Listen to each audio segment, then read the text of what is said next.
잭 더 리퍼. 140년이 지난 지금도 정체가 밝혀지지 않은 세계 최악의 연쇄살인마. 1888년 가을, 영국 런던의 한 빈민가에서는 시민들이 밤이 되면 문을 굳게 잠그기 시작했습니다. 누군가는 밤거리에서 발걸음을 재촉했고 누군가는 창문조차 열지 않았습니다. 그 이유는 단 한 사람 때문이었습니다. 얼굴도 이름도 직업도 아무것도 알려지지 않은 연쇄살인범. 하지만 그는 단 하나의 이름으로 역사에 남았습니다. 잭 더 리퍼. 140년이 넘는 시간이 흘렀지만 그의 정체는 여전히 밝혀지지 않았고 지금도 범죄사에서 가장 유명한 미제 사건으로 남아 있습니다. 오늘은 잭 더 리퍼 사건을 당시의 시대적 배경부터 5건이 대표 살인, 경찰 수사, 그리고 유력 용의자들까지 자세히 살펴보겠습니다. 1888년의 런던은 세계 최대 도시였습니다. 산업혁명으로 부는 늘어났지만 모두가 풍요로운 삶을 살았던 것은 아닙니다. 특히 런던 동부 화이트채플 WHITCHAPL은 극심한 빈곤과 범죄로 악명이 높았습니다.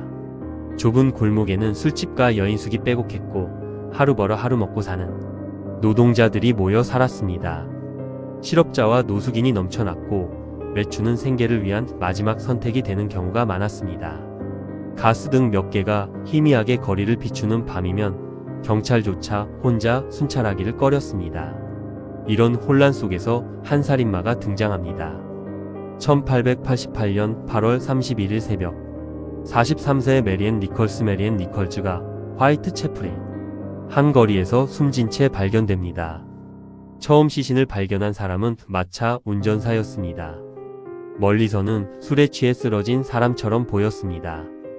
하지만 가까이 다가간 순간 그는 얼어붙었습니다. 목은 깊게 절단되어 있었고 복부에는 날카로운 칼로 여러 차례 훼손한 흔적이 남아 있었습니다. 당시 경찰은 단순 살인인지 아니면 연쇄범죄의 시작인지 알지 못했습니다. 하지만 이는 시작에 불과했습니다. 불과 일주일 뒤 47세의 애니 체프먼이 뒷마당에서 살해된 채 발견됩니다. 이번 범행은 훨씬 잔혹했습니다. 목이 깊게 절단된 것은 물론이고 복부가 크게 훼손되어 일부 장기가 사라져 있었습니다. 수사관들은 범인이 시신을 훼손하는데 일정한 목적이 있었을 가능성을 의심했습니다. 당시 외과 의사들은 범인이 인체 구조를 어느 정도 알고 있었을 수도 있다는 의견을 내놓았습니다.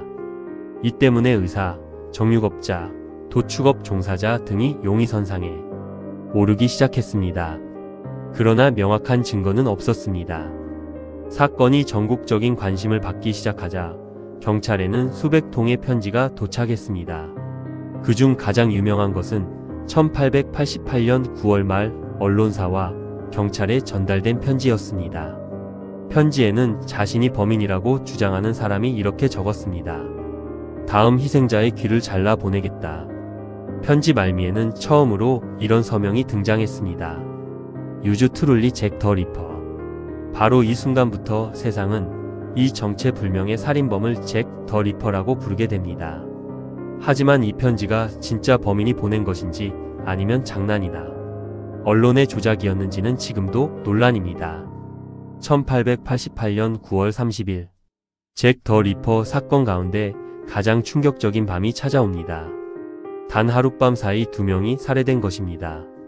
첫 번째 희생자는 엘리자베스 스트라이드였습니다. 그녀는 목이 베인 채 발견됐지만 다른 희생자들처럼 복부 훼손은 없었습니다. 경찰은 누군가의 접근 때문에 범인이 도주했을 가능성을 제기했습니다. 그로부터 약 45분 뒤 불과 1km 정도 떨어진 곳에서 또 다른 시신이 발견됩니다. 희생자는 캐서린 에도우스 캐서런 EDDOWS. 이번에는 범행이 훨씬 잔혹했습니다. 얼굴은 심하게 훼손됐고 복부도 크게 손상되어 있었습니다. 일부 장기가 사라져 있었습니다. 이 사건 이후 런던 시민들의 공포는 절정에 달했습니다. 1888년 11월 9일 25세의 메리 제인 켈리가 자신이 머물던 방 안에서 숨진 채 발견됩니다. 이 사건은 잭 더 리퍼 사건 가운데 가장 충격적인 범행으로 알려져 있습니다.